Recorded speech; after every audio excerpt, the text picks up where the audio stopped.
Also, I don't know if it's already public knowledge, but like that Chud the Builder guy, the blatantly racist white guy that's in Tennessee and like just is blatantly racist, we're from the same town. And multiple times he sent me and my other gay boyfriends nudes on Grindr. So Oh, whoa. What's good, everybody? RJ here, and this is Coffee and Convos. Welcome back to the channel. This is my reading voice. This is a space for conversation, thought, and reflection. I'm here to think out loud, ask better questions, and challenge the stories we're told to accept without examination. You're welcome here. So grab a cup, take a breath, and let's have a real conversation. This video is a little different. I'm going to ruminate out loud, opine if you will. This is structured opinions. Not a lot of research has gone in this video. The latest controversy surrounding Shannon Sharpe did not begin with a police report, court filing, or investigative news story. Instead, it emerged from the world of social media, where leaked photos, screenshots, and allegations began circulating online. The discussion quickly expanded to include several individuals connected to Sharpe, including a stylist named Hollywood Mugler, a fitness influencer named Roy Styles, and a photographer named Jordan Barber. Supporters, critics, bloggers, and content creators began dissecting the images and allegations, with some claiming that the material revealed a hidden side of Sharpe's personal life. And then I was up at 6 a.m. this morning talking to a young lady in my DM that was really frustrated about what she found in her boyfriend's phone, okay? And I said, well, send it to me, okay? And so she sent it to me, and she said, I just don't understand why my boyfriend would have these photos of him and Shannon Sharpe in the same hotel room with Shannon Sharpe's stylist, Hollywood. Hollywood has been romantically linked to Shannon Sharpe, the stylist, the one he publicly took on basketball dates, traveled with to Paris. Shannon Sharpe finally gets exposed and outed as a homosexual with undeniable proof. I don't know how Shannon Sharpe can explain this or talk himself out of this one. Others argue that the internet was engaging in speculation built on incomplete information. As the story spread across Instagram, YouTube, TikTok, and podcast platforms, the controversy became less about a single photograph, but more about the growing ecosystem of online rumor, celebrity gossip, and public scrutiny. At this time of the recording, many of the claims fueling the discussion remains allegations, and that have not been independently verified by major news sources and organizations. Personally, I don't recall there being widespread rumors about Shannon Sharpe's sexuality throughout his career. If anything, the speculation seems to have intensified only recently. Some people have pointed out in the past moments, such as a viral clip of him outside of the liquor store. Here at the final stop of the day, Total Wines. See the line started over there. My last stop of the day, we got up early, had a late night. We don't do excuses here. We just get the job done, because this way we signed up for. Others have revisited his public appearances with the openly gay stylist known as Hollywood. Hollywood himself became the subject of public discussion after allegations surfaced regarding a relationship with a football player who publicly denied any involvement despite photographs circulating online of their relationship. Hollywood later addressed the situation in a video of his own. When someone had leaked some pictures of he and I out, and he said to the tabloid that he was not gay. Now, my thing is this: if you don't want people to know your business, then you just don't speak on it. Now, you're not going to make me look like a damn fool. I don't care who you are. As a result, some online commentators have begun revisiting those past accusations and attempting to connect them to the current allegations involving Sharpe. At the same time, Shannon Sharpe has faced other public controversies in recent years. There was widely discussed incident in which audio of him having sex with a woman was accidentally broadcast, an incident Sharpe publicly addressed. There you go, baby. That's my Michelle. That's my Michelle. Obviously, I'm embarrassed. Someone that is extremely private, and to have one of your most intimate details, the audio heard for the entire world to hear, I'm embarrassed for a number of reasons. People count on Shannon, Shay Shay Media, Club Shay Shay Nightcap, ESPN. There are a lot of people that count on Shannon to be professional at all times. 5 minutes before I came on, phone rings. It's Cat Williams. So I said, yeah, bro, what's up? The first thing out of his mouth, guess what he said, Ocho? Oh, wow. You ain't gay today? Hey, listen. Hey, man. Hey, listen. Come on, Cat. He's and this. More recently, he was involved in a civil lawsuit that brought intense scrutiny to his personal life and sexual relationships. The release of these messages, recordings, and other material during that controversy only increased public interest into his private affairs.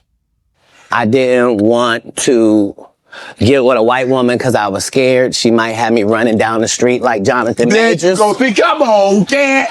Not because I didn't like white women. I think white women are as great as any other women. But I'm not going to act like I'm not scared of them. I have a reason to be scared. You could be Kang the Conqueror, and they could take your rabbit ass down in 2 weekends. Before I go any further, I want to say something about Shannon Sharpe. For many people, Shannon Sharpe is not just a headline or a scandal. He's a Hall of Fame football player, a 3-time Super Bowl champion, and one of the greatest tight ends that ever played the game. After football, he built an entire new career for himself. He became one of the most recognizable voices in sports media. I'm going to put it to you like this here. I would put it to you like this here, Legs. OKC, KFC, UFC, Lakers in 5. When Luka playing like that, we got Go James. It don't matter. It don't matter. Bryon James, Luka Doncic. Guess what, Stephen A? The Thunder, a Boost Mobile bundle, WWE Royal Rumble. Look, so shit. You know, man, no. Jason Kidd, Billy the Kid. Y'all saw what Luka did? Hey, and Time, Skip? No. Skip. Thank you. How about you do what got you the lead? Skip, you asking people. Let me skip. You sure you still like Skip. Hold on, no, skip 3. We got Alum. Hold on, skip. Which team led the? You go To help redefine what life after professional sports could look like. Whether you agree with his takes or not, there's no denying his impact on sports and commentary. Club Shay Shay has become one of the most influential interview platforms in the country, reaching audiences far beyond sports. That is why I find some of these conversations frustrating, because before allegations, before gossip, before speculation, there was a man with decades-long career with accomplishments that cannot be taken away by social media rumors. Whatever the truth may ultimately be, Shannon Sharpe's legacy was not built on internet speculation. It was built on championships, hard work, perseverance, and an ability to reinvent himself long after his playing days were over. Personally, I don't have a strong interest in policing another man's sexuality. I honestly don't care. What interests me is the conversation that has emerged around the allegations and public reaction to them. Everything in media, in social media, can be sensationalized. Headlines are often written to be hyperbolic, provocative, bombastic, because attention generates clicks, views, advertising dollars, and revenue. We all know that. Controversy sells, and celebrity controversy sells even faster. Truth be told, if the allegations were proven true, some people would have viewed the discrepancy between a public image and a private reality as hypocrisy. I understand that perspective. However, at the end of the day, if we're talking about consenting adults making personal decisions that do not harm others, it becomes difficult for me to see why that should be anybody in the public's concern. We've seen public figures come out later in life before. Wayne Brady, for example, publicly discussed being pansexual after years in the public eye. People arrive at self-discovery, self-acceptance, and public discourse in different ways at different timelines. That's their journey, it's not ours. As of this recording, it is Pride Month, and I believe that people should be able to express themselves honestly and authentically without fear, provided they're not harming anyone else. Whether a person chooses to be open about their sexuality, keep it private, or never discuss it publicly is ultimately their decision. For me, the larger issue isn't someone's sexuality. That's their business. The larger issue is something else entirely. The reason I bring up Shannon Sharpe isn't because I want to spend 30 minutes speculating about a man's sexuality. What caught my attention was something else. Around the same time these rumors were circulating, another public figure was dominating headlines for very different reasons. Dalton Etherly, better known as Chud the Builder, built much of his internet notoriety through racist, inflammatory, and controversial and confrontational content. I bet you won't follow me in my truck. Come on. Look at him. Ooga booga. Ooh ah ah. Learn how to act. Learn how to ask. Chill. Learn how to ask. Why are you acting like a right now? Hey, man, acting like a what? You heard me. Sit down. That's what I thought. That's what I thought. I'm not Dumbass. You know what the He's chimping out. His recent legal troubles and public controversies have only intensified the scrutiny surrounding him. As often happens in social media, the scrutiny quickly expanded beyond his public actions and into speculation about his private life.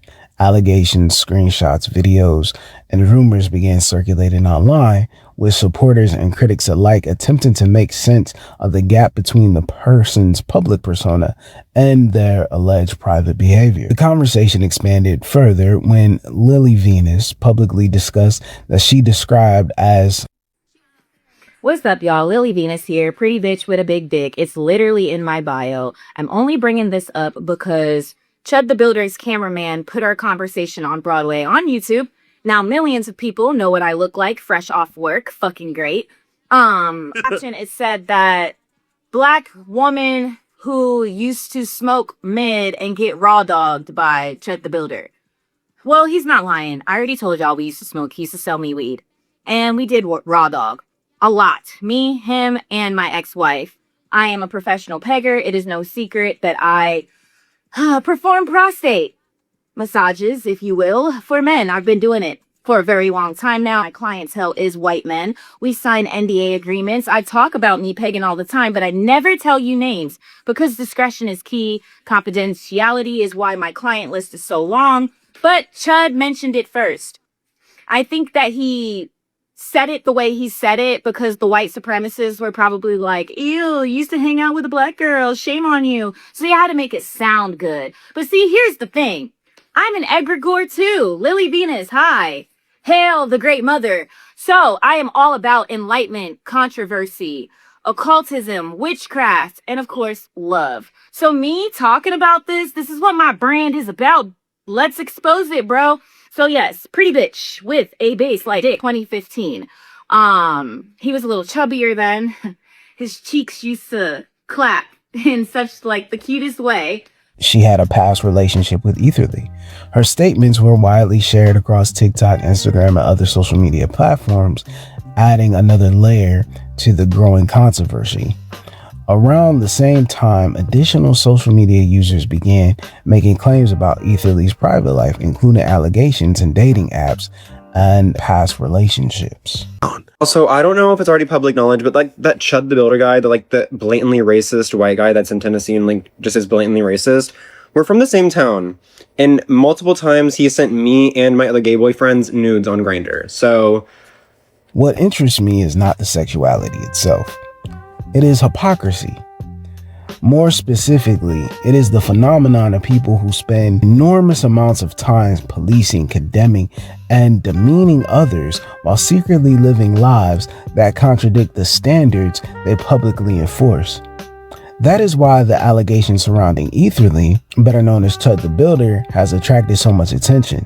The controversy was never simply about sexuality. Masculinity comes in different forms. Masculinity and sexual orientation are not the same thing.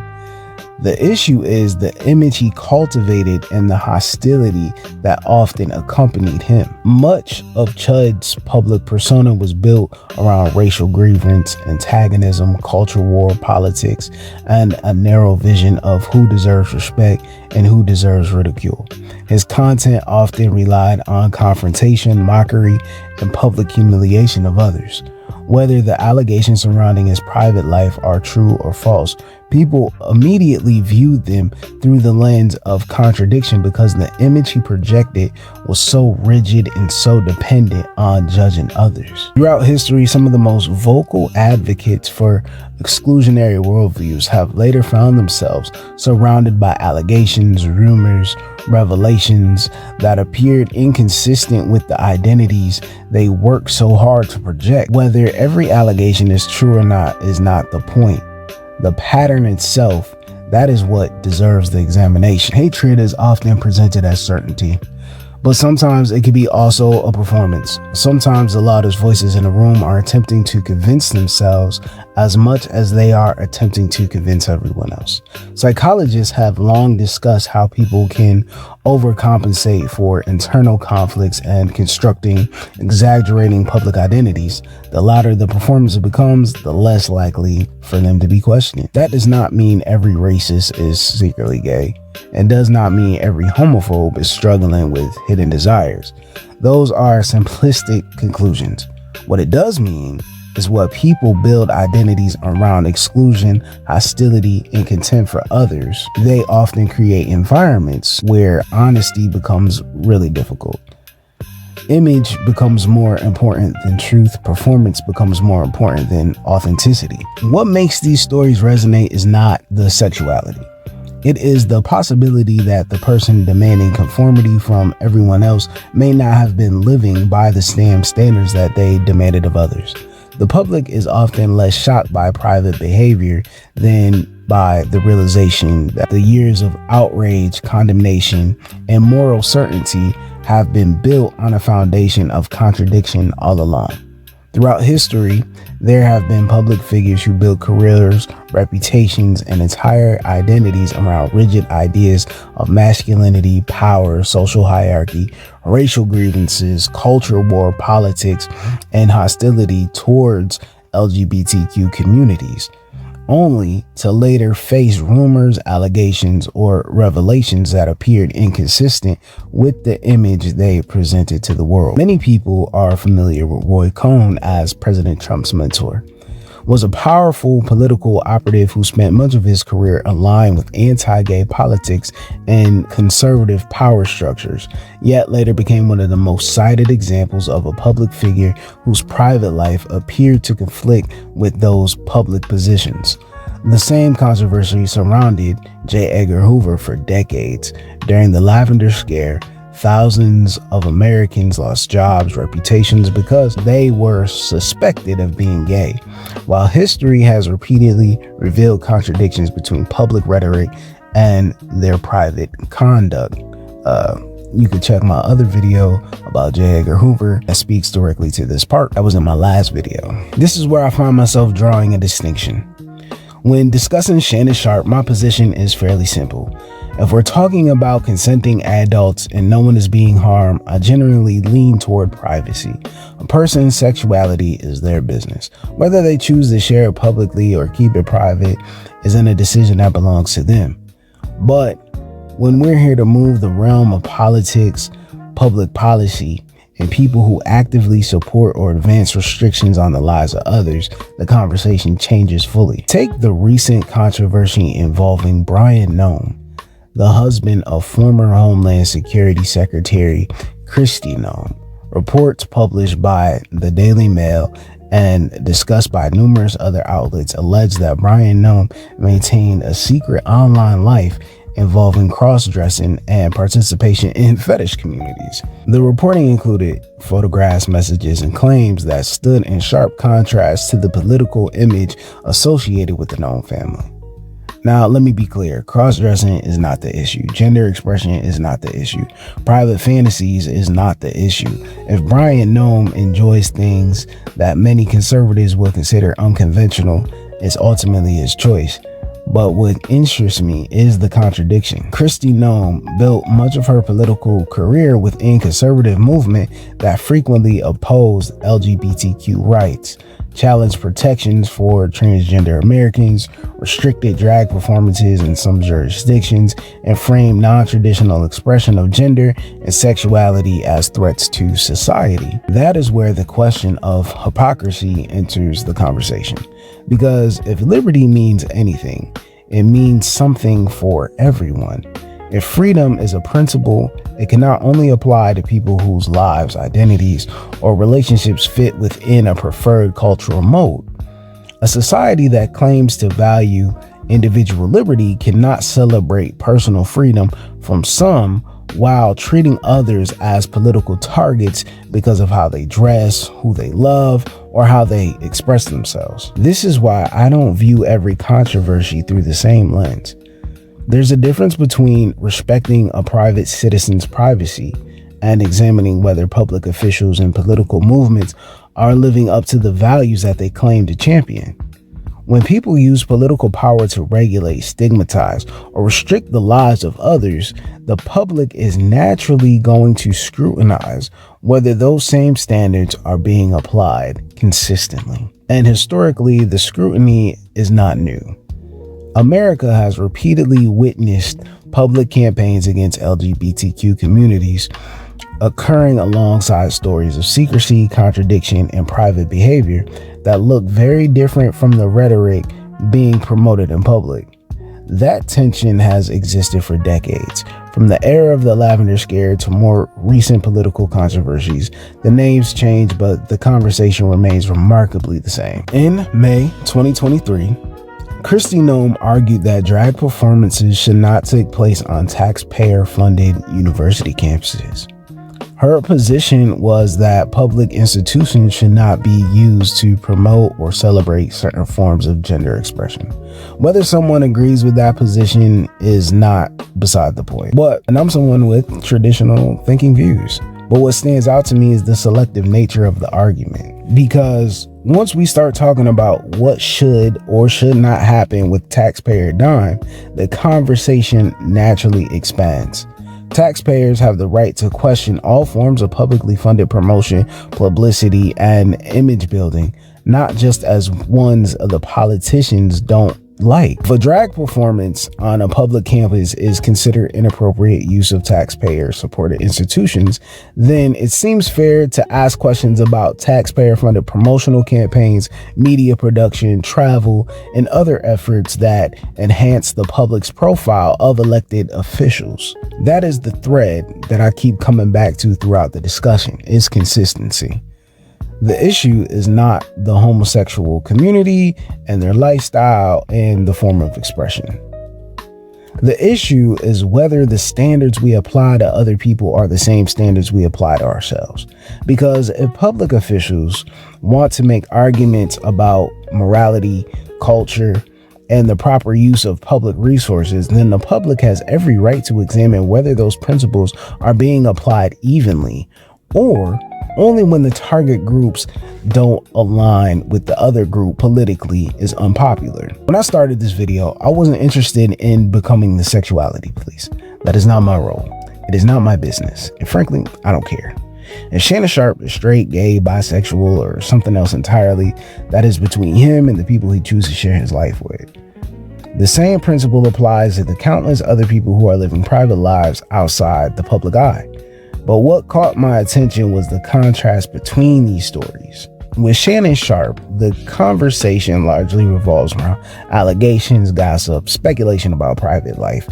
With Dalton Etherly, the conversation becomes more complicated because his public image was built around a brand of hypermasculinity, racial grievance, and culture war politics.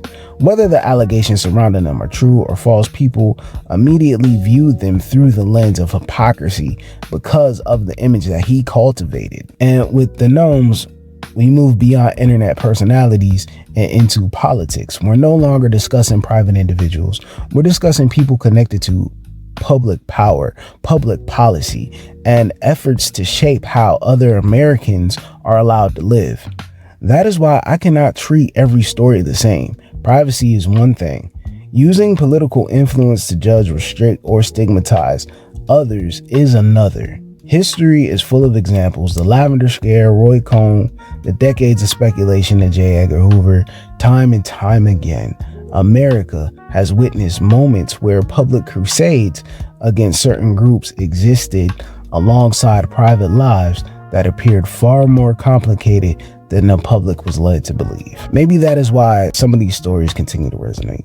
Not because people are obsessed with the sexuality, but because the people are tired of the double standards. People are tired of one set of rules being applied to ordinary citizens and another being set and applied to public figures, political leaders, and cultural commentators. At the end of the day, liberty either belongs to everyone or it belongs to no one.